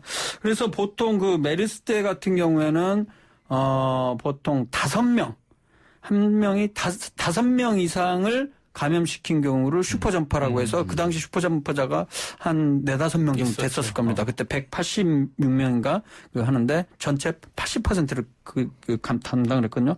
이번 같은 경우는 대구는 31번 환자가 신천지 교인이 대략 최소한 160명 이상 접촉해서 실제로 그 정도 이상을 감염시켰고요. 방금 말씀하신 대로 또 이태원 같은 경우 용인의 66번 환자, 확진자가 그렇게 영향을 미쳤고, 그다음에 인천 같은 경우는 이제 지금 102번 환자가 17명 이렇게 되는데, 일단 어쨌든 이 슈퍼전파자의 특징들이 사실 그거예요. 뭔가 바이러스 양이 엄청 많거나, 혹은 환경 자체가 다른 데랑 다르게 예를 들어서 병원 안에서의 전파라든가, 지금 같은 경우는 이태원과 같은 특수하게 아주 다중 이용시설인데 밀접 접촉하는 공간. 그리고 코인 노래방도 마찬가지 상황이 될 수가 있는데요. 이런 상황에서 슈퍼전파자가 될 수 있는데 분명히 지금 슈퍼전파자라고 이야기는 할 수 있겠죠. 예. 그 반대로 보면 저는 바이러스 양은 이제 의학적으로는 모르겠고 일단 이 사회학적 특성은요. 엄청나게 많은 동선을 하필이면 바이러스가 막 배출되고 있을 때 무증상이거나 약한 유증상이거나 할 때 엄청나게 돌아다니면 그만큼 접촉이 늘어나고 그렇죠. 접촉이 늘어나면 감염이 되는 거예요. 반대 케이스로 이태원 클럽에 갔어요. 제주도에서 한 여성분이. 피부관리사? 네. 제주도로 돌아갔어요. 그 얘기 나오자마자 자진해서 나 갔다 왔습니다. 검사 받았어요. 근데 사흘은 근무를 한 거야. 피부관리사인데. 144명을 접촉했어요. 그것도 얼굴을 가깝게 대서. 그런데 마스크를 쓰고 있었어. 다 음성이야. 그렇죠. 이런 사례가 있잖아요. 그렇죠. 정말. 그래서 마스크를 좀 착용하라는 이야기가. 그 마스크의 강력함. 알겠습니다. 자, 3부 순서 마치고 광고 듣고 오는데요. 문자로 2902님께서 인천 학원 강사 확진자 폐가망신이란 표현은 너무 과합니다. 네, 죄송합니다. 네. 예, 사과를 부탁드립니다. 이런 문자 주셨는데. 예, 제가 대신 사과드리고요. 그럼 다음 주는 이제 좀 바뀌는 건가요? 이제 분명히? 아니, 사과의 아이콘이 되는 거죠. 네, 공식적으로 사과를 드리죠. 우리 김 변호사께서 이야기하다 보니까 조금 흥분해서 그런 표현을 썼습니다. 이해해 주시기 바랍니다. 좋은 지적 감사드리고요. 자, 강호 듣고 오겠습니다. 3부 이어 4부 계속 온갖문제연구소 이어가겠습니다. 가기 전에 클로징 멘트 가야 된다고 담당 PD가 얘기하네요. 자, 사무소 마치고 4부 온갖문제연구소로 돌아옵니다. 온갖문제연구소 4부에도 이어집니다. 3부에서 이태원 클럽 감염자 이야기를 했었는데요. 그 제주도 피부관리사는 마스크를 착용했기 때문에 2차 전파, 3차 전파가 없었다. 이런 말씀 드립니다만은 지금 오늘은 뭐 비가 와서 조금 선선한데요. 날씨가 지금 계속해서 따뜻해지고 있습니다. 그렇죠. 그래서 이 마스크를 쓰면은 더워요. 땀이 흐르고. 이게 그래서 날씨가 더워지면 마스크 착용이 조금 힘들어졌죠. 그런 게 아니냐는 얘기가 있어요. 저도 오늘 버스 타고 오는데 이게 좀 습하기도 하고 그래 눅눅하다 보니까 끼고 있으니까 굉장히 막 땀이 좀 나고 그러더라고요. 야, 이거 쉽지 않죠. 근데 뭐 밀접 접촉 공간에서는 그걸 좀 참아내고 쓸 수밖에 없는 거고요. 하지만 옛날부터 원칙은 똑같습니다. 사람이 없는 공간, 확 튄 야외 공간에서까지 굳이 혼자 있고 운전 혼자 할 때 굳이 쓸 필요는 없겠죠. 그래서 뭐 KF94를 고집할 필요가 없다 이제는. 지금 사실 이론적으로나 연구 결과로 봤을 때는 KF94가 가장 이제 바이러스 차단력이 높고 80보다는 높고 또 80은 그냥 일반 덴탈 마스크나 천 마스크에 비해서 또 좋은 거로 알려져 있지만은 또 최근에 나온 뭐 실험에 의하면 비말 재채기를 했을 때 마스크를 어떤 마스크든지 쓴 상태 안 쓴 상태에서 그 전체적으로 퍼지는 비말의 양이나 이런 것들이 최소화시킬 수 있기 때문에 뭐 없는 상황에서는 당연히 천 마스크든 어떤 것들은 착용하는 것이 낫겠죠. 그래서 날씨가 더워짐에 따라 이 덴탈 마스크의 가격도 오르고 있어가지고 저도 더우니까 전 이제 차 타고 다니기 아니라 걸어 다니고 뭐 대중교통을 이용을 하니까 그래서 94 마스크를 쓰는데 길거리 걸어갈 때는 코는 좀 이렇게 밑으로 내리고 걷고 지하철 탈 때는 다 코까지 가리고 뭐 이런 방법을 사용하고 있습니다. 저도 뭐 사실 뭐 계속 한 세 달째 거의 덴탈 마스크를 써왔어요. 뭐 병원에서 저희는 공급이 되니까. 뭐 제 생각에는 근데 뭐 공적 마스크 넣어야 되는 거 아니냐 그러는데 또 그렇게 되면 또 그것도 가격이 좀 올라가겠죠. 그러면 또. 참 어려운 문제네요 이거. 그리고 뭐 조깅하면서 마스크 끼는 분들도 계시던데. 굳이 그렇게까지 할 필요는 그렇죠? 없죠. 그럼 마라톤 대회에 나가면 몰라도. 아니, 왜냐면 중국에서 마스크 끼고 사망자 3명이 사망자가 나왔어요. 아이들.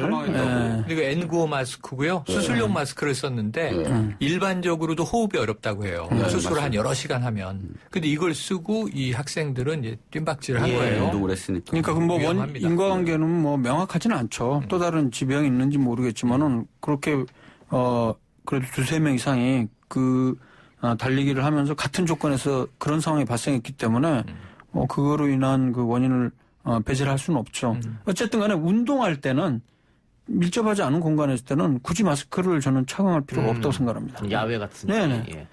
알겠습니다. 학교 얘기 나왔으니까. 자, 일단 그 교육당국 방침은 예정대로 20일 날 고3은 개학을 한다.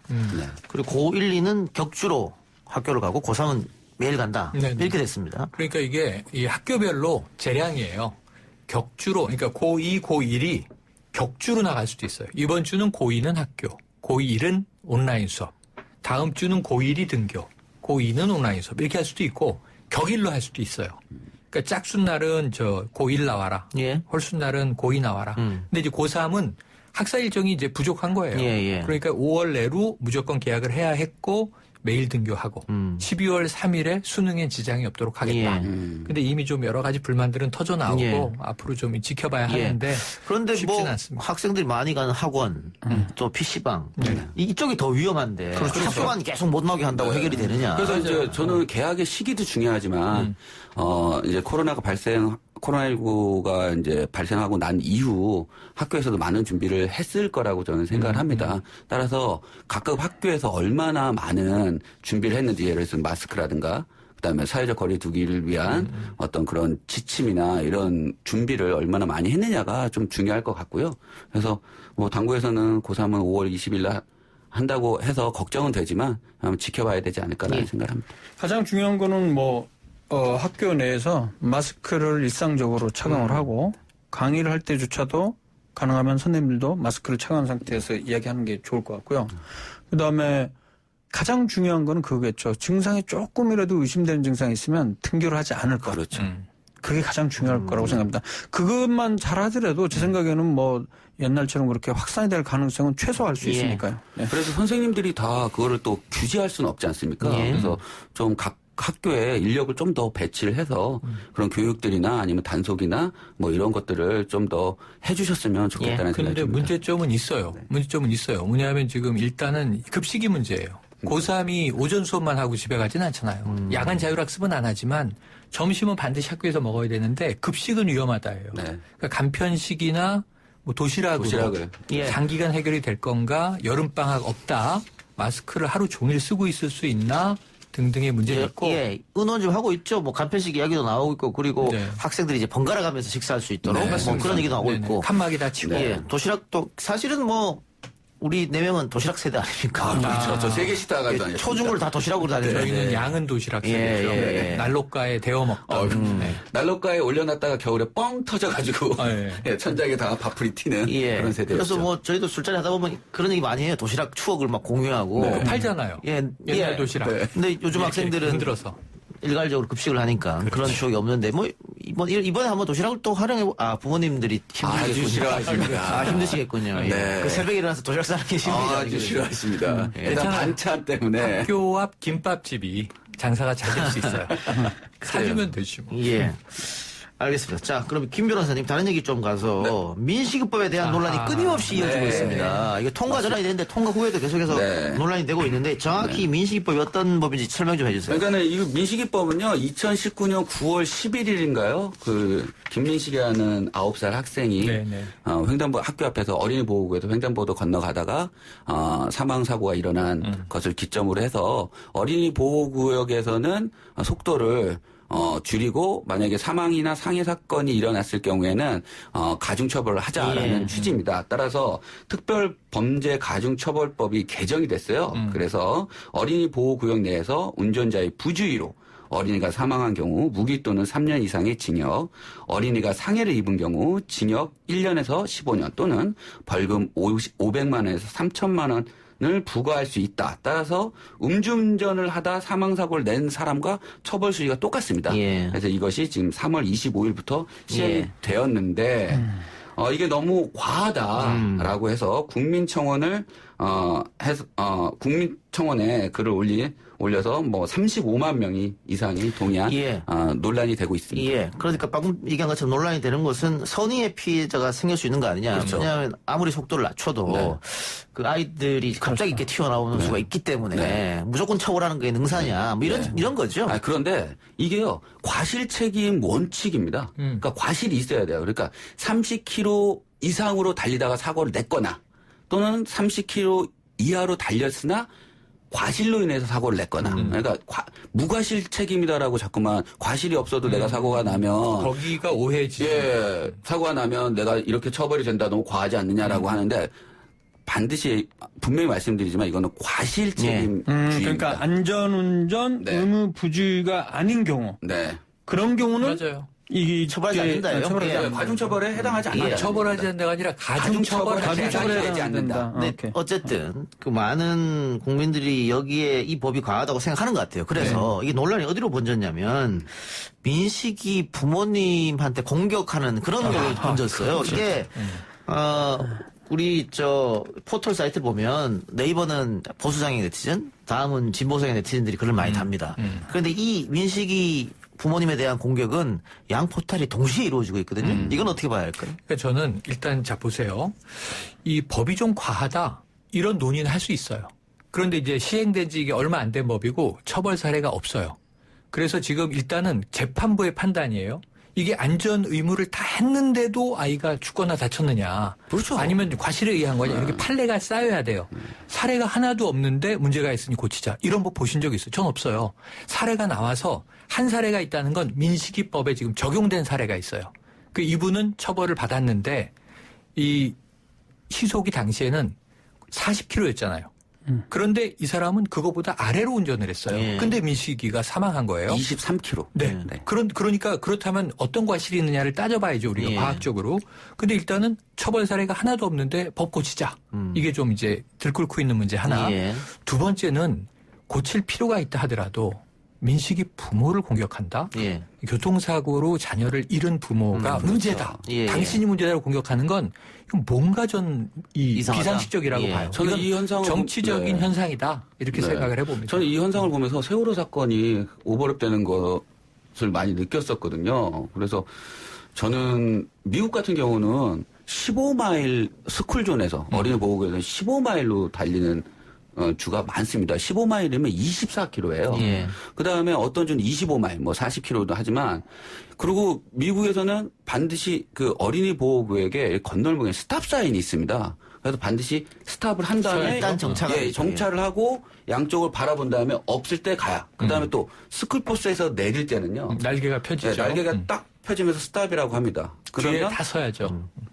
같은 차선에 있는 차뿐만 아니라 반대 차선에 오는 차량까지도 다 정지를 해서 혹시 무단횡단을 할 수 있는 아이들까지도 보호되는 2차선 이상이어도 추월을 못해. 만약에 그걸 스탑을 안 했을 경우에가 도로교통법에서 가장 많은 벌금을 부과를 합니다. 이런 안전장치는 과하면 과했지 저는 과할수록 좋다고 생각을 하거든요. 그리고 이 법에 만약 문제가 있다고 하면 국회의원들한테 비난이 가야 되는데 왜 아이를 잃은 부모님한테 비난이 가는지 좀 알 수가 없는데 그 김 변호사 얘기했던 뭐 세월호 이야기 그게 무슨 오버랩된다는 얘기가 뭐냐면 지금 또 뭐 민식 부모님이 뭐 그 보험회사에 과도한 돈을 요구했다. 뭐 이걸로 또 논란이 또 번졌단 말이죠. 그러니까 여러 가지 이 루머들이 돌면서 특정 사람들을 비난하는 일종의 이게 악플들이죠. 이런 게 쌓이고 있는 것은 무슨 의도가 있다 이런 생각이 드니까 참 이게 법적인 논란을 법리적으로 다투는 건 아니다. 근데 간단하게 정리해 보면요. 아까 말씀하신 대로 이 법에 의해서 안전 의무 수칙을 지키면서 운전을 하면 교통사고가 날 수는 있어요. 근데 아이가 사망에 이르기가 힘들어요. 그렇죠. 만약에 이 자신은 과실이 없는데 수칙을 다 준수했는데 아이와 접촉이 있었고 아이가 사망했다. 그럼 다른 원인이 있는 거예요. 그럼 여기서는 가중처벌 받지 않아요. 그것을 이제 입증하게 되면 그래서 그런 문제에 있어서 왜 이렇게 걱정이 과도하지? 그러니까 운전자들이 이런 얘기를 해요. 스쿨존은 피해서 다녀야 되겠네. 네. 그러면 난 출근길에 30분 더 돌아가야 되는데 예. 뭐 이런 얘기를 한단 말이에요. 예. 아직 안 해봤잖아요. 예. 그러니까 처벌이. 그래서 법적인데. 내비게이션 업체들 중에 아예 어린이 인식이, 보호구역 피하는 회피 기능까지 내놨습니다. 그래서 한 업체의 경우 출시 일주일 만에 이용자가 5천 명이 넘도록 이용을 하고 있다고 하는데 이건 좀 과도한 게 아닌가라는 생각입니다. 그리고 이런 법을 이제 이야기할 때도 누구누구 법 이런 걸 이름을 꼭 얘기해야 되는지도 좀 생각해봐야 될 것 같아요. 네, 저도 그거는 거기에 대한 동의하고요. 이 문제 때문에 경기도에서 꽤 많은 돈을 투자해서 민식이법 스쿨존 개선 사업에 앞장서겠다. 이게 뭐냐면은 이게 가다 보면 스쿨존이 뭐 아닌지 잘 모르잖아요. 그래서 잘 보이게끔 만들어주는 거거든요.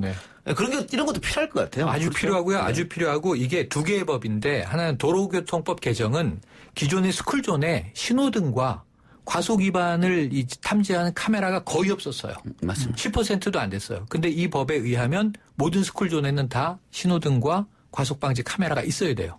그래서 이게 이제 지금 쫙 예산이 들어가서 거의 만들어지고 있고 두 번째는 가중처벌법. 이 두 개의 법이 동시에 바뀌어진 건데 말씀하신 대로 저는 이런 거 해야 돼요. 아이들이 갑자기 튀어나왔어요. 갑자기 튀어나올 수가 없습니다. 그러니까 전방주시를 하고 가면 아이가 시야에 걸리죠. 예. 제가 뛰어나올까 안 나올까 보는데 뛰어나왔어. 접촉하면 내 실수인데 부딪히게 돼요. 왜냐하면 불법 주차 차량 때문에 사각지대가 생겨요. 그렇죠. 차와 차 사이에서 맞습니다. 공이 툭 튀어나오고 아이가 툭 튀어나오면 예. 깜짝 놀란단 말이에요. 급정거하게 되고 부딪히게 되고. 그래서 저는 불법 주차를 다 없애버리는 게 사각지대를 없애는 핵심이에요. 맞습니다. 스쿨존에서. 우리 보이는 라디오의 청취자분들도 불법 주차가 더 큰 문제다. 이거 심각해요. 이것 때문에 사고가 난다니까요. 그래서 미국 같은 경우는 만약에 불법 주차에 의해서 시야를 방해해서 아이들이나 교통사가 났다라 하면 불법 주차를 한 사람한테도 반드시 책임을 묻는다. 묻습니다. 아주 좋다고. 그게 합리적이에요. 그래서 아까 그 미국 얘기를 하셨는데 불법 주차라든가 아니면 스탑사인이 곳곳에 있고 사람들이 건너가든 안 건너가든 무조건 서야 되는 거. 그리고 양옆을 보는 거. 이거는 그 미국에서 운전면허증 딸 때도 그거 잘못하면 떨어지거든요. 저도 그것 때문에 한번 떨어졌어요. 미국에서 운전 강사였습니다. 제가. 정말요? 그러니까 그걸 보면 어떤 상황이 되냐면 미국은 뭐 이렇게 신호등 같은 게 없어도 스탑사인 빨간 거 하나만 있어도 신경 쓴단 말이죠. 그 운전자들이. 그래서 아까 얘기했듯이 법도 뭐 처벌을 강화하는 것도 필요하지만 방금 얘기했듯이 이제 운전면허증 시험에서 이러한 그 안전에 관한 것, 특히 어린이들 관련한 거, 뭐 스쿨버스가 바로 앞에 있을 때는 무조건 뒤에 쓰는 거 이런 것들을 좀 강화시키는 것도 더 중요할 것 같아요. 미국에서는 그 불법 주차를 하지 못하게 그 도로의 색깔을 칠해놓습니다. 그래서 만약에 그 도로 갓길에 빨간색이 있을 때는 빨간색으로 칠했는데 절대 거기서는 주차를 할 수 없고 불법 주차도 당연히 안 되고요. 그다음에 뭐 파란 거에서는 주차 잠깐이라도 정차를 할 수 있는 그런 색깔들이 다 칠해져 있기 때문에 특히 횡단보도에서는 당연히 다 빨간색으로 해서 절대 거기는 주차를 할 수 없도록 그렇게 해놨습니다. 예. 경남 같은 경우에는 그 등하교하는 아이들 가방에 눈에 잘 띄게 형광색으로 이렇게 뭐 모자이크 같은 거 씌워있더라고요. 뭐 그런 것도 중요할 것 같고 결국은 이게 처벌이 목적이 아니지 않습니까? 예방이 목적이죠. 당연하죠. 윤창호법도 그렇고 민식이법도 그렇고 음주운전 사고든 어린이 사고든 절대 나지 않도록 방지하자. 이게 목적이죠. 예. 아까 그 운전면허증 얘기했습니다만 MB 정부 때 사실은 굉장히 운전면허가 간편화됐지 않습니까? 그런 부작용이 그 이후로 좀 있었는데 요즘에 다시 조금 어려졌다고 하는데 좀 조금 더 어렵게 만들어도 되지 않겠는가? 저는 어려움의 문제가 아니고 예방교육을 내용적으로 그런 부분을 이런 걸 조금 집어넣으면 더 어려워지겠죠. 그렇죠. 뭐 그런 차원이죠. 뭐 무조건 어려운 게 아니고. 제가 이제 미국에서 유학할 때 그 운전 강사를 좀 한 1년 6개월 정도 했었는데요. 그 중에서 우리나라에 반드시 도입돼야 되는 제도가 이 스탑사인 제도다. 그래서 골목이나 신호등을 두기에는 상당히 예산이 좀 부족하지 않습니까? 따라서 팻말 하나만 세워놓고 금만 그어주고 해서 스탑사인을 세워주면 그게 4웨이 스탑, 2웨이 스탑이 있는데 그런 제도는 좀 우리가 도입을 해서 갑작스러운 골목길의 사고에 대해서 미리미리 그 대비를 할 수 있지 않을까라는 생각이 듭니다. 예. 그리고 뭐 운전 중 휴대폰 같은 것도 좀 강하게 단속할 필요가 있다고 생각해요. 맞아요. 그렇게 하다 보면 강화됐는데 또 흐지부지 되고. 뭐 앞에 전방을 잘 못 보게 되니까. 이게 안타까운 게 코로나19 상황에서 이 일제 단속 음주 단속이 없어지다 보니까 지금 이 음주운전율이 올라갔어요. 최근에. 그러다가 다시 이제 비접촉 방식으로 또 기술이 한번 나왔는데 맞습니다. 그게 부정확하다고 해서 또 보완을 했죠. 네. 그래서 이제 다시 음주 일제 단속이 시작이 되는데 이게 단속이 없어지면은 다시 음주운전이 올라간다. 이런 게 우리가 몸에 안 배 있다는 거잖아요. 그래도 저는 좀 긍정적인 게 이걸 시행된 이후로 우리 좀 많이 신경 쓰게 된 것 같아요. 맞아요. 알겠습니다. 이정인님께서 93학번 형님 기승전 미국 이야기했는데 미국 변호사기 때문에 그렇습니다. 네. 이해해 주시고요. 오늘 죄송합니다. 오늘 세 분 토론 여기서 마치겠습니다. 수고하셨습니다. 고맙습니다. 감사합니다.